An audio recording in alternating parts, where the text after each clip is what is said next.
Hi friends, നമ്മെ ഈ adenium prune ചെയ്യുന്ന വിധം നമ്മൾ വീഡിയോ യൂട്യൂബിൽ അപ്ലോഡ് ചെയ്തിട്ടുണ്ടായിരുന്നു കുറച്ചാൾ മുമ്പ്.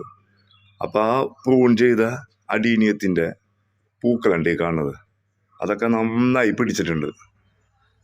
അതിൻ്റെ ഇടയ്ക്ക് നമുക്കൊരു മിസ്റ്റേക്ക് സംഭവിച്ചെന്ന് വെച്ചിട്ടുണ്ടെങ്കിൽ, നമ്മളുടെ നമ്മൾ ഈ വീടിനോട് ചേർന്നിട്ടാണ് ഇങ്ങനെ വെച്ചത്, ഈ അഡീനിയം പ്ലാന്റൊക്കെ ഇങ്ങനെ വെച്ചു കൊടുത്തത്.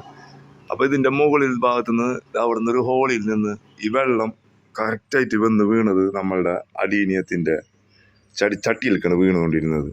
അപ്പോൾ വെള്ളം ഓവർ ഇതിന് വന്ന് കഴിഞ്ഞപ്പോൾ ഇതിൻ്റെ കട ചീഞ്ഞ്. അപ്പോൾ ആ കട ചീഞ്ഞത് നമ്മൾ അത് കട്ട് ചെയ്ത് കറക്റ്റായിട്ട് അതിനെ ട്രീറ്റ് ചെയ്ത് അതിനെ നമ്മൾ ഒന്ന് ഉഷാറാക്കി എടുത്തിട്ടുണ്ട്. അപ്പോൾ അതെങ്ങനെയാണ് ചെയ്യുന്നുള്ള ഒരു വീഡിയോ ആണ് നമ്മൾ ഇന്ന് ചെയ്യണത്.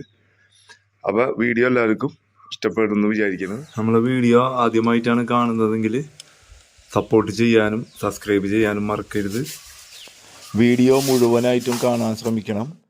പ്രൂണിങ്ങിൻ്റെ വീഡിയോയുടെ ലിങ്ക് ഞാൻ ഡിസ്ക്രിപ്ഷനിൽ കൊടുക്കുന്നുണ്ട്, അത് കാണാത്തവരൊന്ന് കയറി കാണുക. നമുക്ക് നേരെ വീഡിയോയിലോട്ട് പോകാം.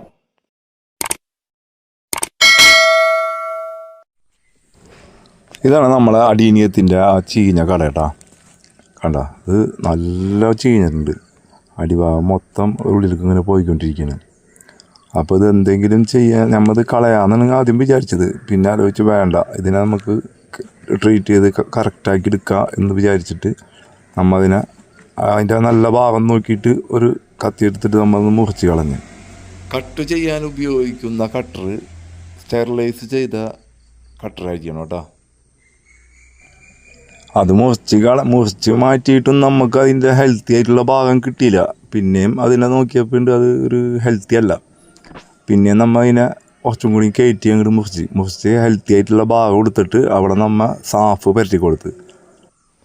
സാഫ് പുരട്ടി കഴിഞ്ഞതിന് ശേഷം ഞാൻ ഈ കൊമ്പ് ഇവിടെ തന്നെ വെച്ചതിട്ട്, ഈ വെയിലത്ത് തന്നെയാണ് 2 ദിവസം വെച്ചത്. അത് തണലത്തൊക്കെ ഞാൻ എടുത്ത് വെക്കാൻ നിന്നില്ല, അവിടെ തന്നെ വെച്ച്.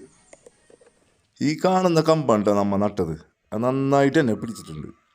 ഇതിന് ഞാൻ പ്രത്യേക വളങ്ങളൊന്നും ചേർത്തിട്ടില്ല, മുറ്റത്തെ മണ്ണിനാണ് അതിന് കൊടുത്തത്. അത് നട്ടതിന് ശേഷം ഞാൻ മണ്ണ് നനയാനുള്ള വെള്ളം മാത്രമേ അതിന് കൊടുത്തിട്ടുള്ളൂ. പിന്നീട് മണ്ണ് ഡ്രൈ ആവുന്നത് വരെ ഞാൻ വെയിറ്റ് ചെയ്ത് എന്നിട്ടാണ് ഞാൻ വെള്ളം കുറച്ച് കൊടുത്തത്. വെള്ളം അധികമായാലും അതിൻ്റെ കട പിന്നെയും ചീഞ്ഞു പോകും. പൊടിപ്പ് വന്നതിന് ശേഷം 2 ദിവസം കഴിഞ്ഞ് ഞാൻ വെയിലത്ത് വെച്ച്, എന്നിട്ട് 2 ദിവസം കഴിഞ്ഞിട്ടാണ് ഞാൻ ജൈവ സ്ലറി കൊടുത്തത് കേട്ടോ. അപ്പം നമ്മുടെ ചെടിക്ക് ഇനി ആ ചെടിയാണിത്, ഇതിന് നമുക്ക് വളം ഇട്ട് കൊടുക്കാം. ഇനി നമുക്ക് ചാണകപ്പൊടി ഒന്നും ഇട്ടെടുത്തൊരു കാര്യമില്ല, നൈട്രജൻ കൂടുതൽ അടങ്ങിയ വളങ്ങൾ ഇട്ട് കൊടുത്തൊരു കാര്യമില്ല. ഇനിയിപ്പോൾ ഇത് പൂവിടുന്ന സ്റ്റേജാണ്. അപ്പം ഞാനിപ്പോൾ ഇതിന് ഇട്ട് കൊടുക്കണത് DAP ആണ് കേട്ടോ. DAP നമുക്ക് ഇട്ട് കൊടുക്കാം. അതുപോലെ തന്നെ ഉള്ളതാണ് ഇതും. ഇതിന് രണ്ടിനും ഞാൻ DAP ആണ് ഇട്ട് കൊടുക്കുന്നത്. ഇനി നമുക്ക് മറ്റുള്ള വളങ്ങൾ ഇട്ട് കൊടുത്തൊരു കാര്യമില്ല. ഓരോ 10 ദിവസം കൂടുന്തോറും ഞാനിതിന് വളം കൊടുക്കാറുണ്ട്. നമ്മൾ ലാസ്റ്റ് കൊടുത്ത വളം എന്ന് വെച്ചിട്ടുണ്ടെങ്കിൽ ജൈവ സിലറിയാണ്. ജൈവ സിലറിയിൽ കൂടെ ഞാൻ 19 കൂടി മിക്സ് ചെയ്തിട്ട് വെള്ളം നല്ലോണം ഡൈല്യൂട്ട് ചെയ്തിട്ടാണ് എല്ലാ ചെടികൾക്കും ഫ്ലവറിങ് പ്ലാന്റ്സിനൊക്കെ കൊടുത്തത്. ഇനി 10 ദിവസം കണ്ടിട്ട് ഇപ്പോൾ കൊടുക്കണം. ഞാനിപ്പോൾ ഇതിന് DAP ആണ്. അപ്പോൾ നമുക്ക് DAP മണ്ണ് നന്നായിട്ട് ഇളക്കിയിട്ട് കടയിൽ നിന്ന് മാറ്റിയിട്ട് നമുക്ക് കുറച്ചിട്ട് കൊടുക്കാം.